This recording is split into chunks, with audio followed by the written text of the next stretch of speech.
झाली होती का बरं?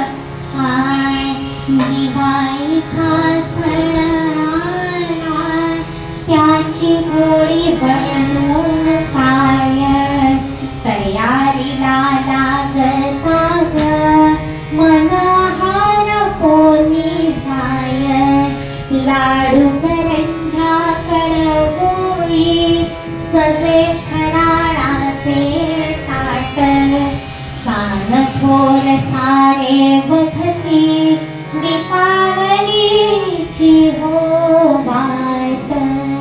तो दिवाळीचा सण आला होता आणि सगळीकडे छान अगदी ती घराची सजावट केली जाते. चुलींसमोर वेगवेगळी नक्षी काढली जाते, छान चुलींची नक्षी केली जाते. शिरगोळा भाजून त्याची रांगोळी बनवायची आणि मग घरातली सुवासिनी ती काढत राहायची. कितीतरी ठिपक्यांची.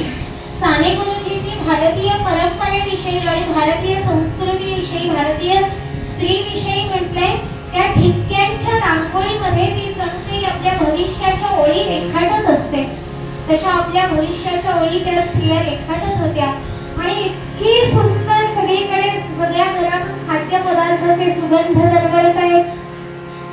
आणि तो पहिला नरक चतुर्दशीचा दिवस संपला, छान आनंदामध्ये गेला आणि दुसऱ्या दिवशी पाडव्याच्या दिवशी तो गुलठी लवंडी पेटत आला.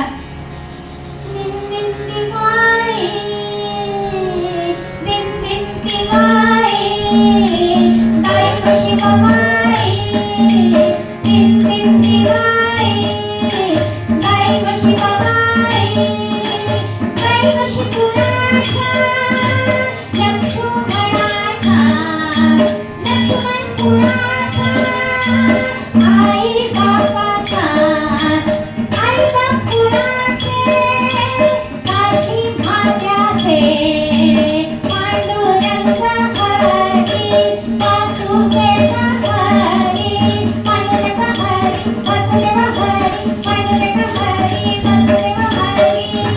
असं करत तो लवंडी पिटत आला. तोच ती म्हणते, आलं केल्यात जाईल तुझं तळपट व्हावं म्हणे. पांडुरंग हरी, ती वासुदेव हरी, दिनदिन दिवाळी, ती म्हणे गाई म्हशी ववाळी. आमच्या जुन्या वैभवाला हिणवायला बोलतोस होय सगळं. म्हणे गाई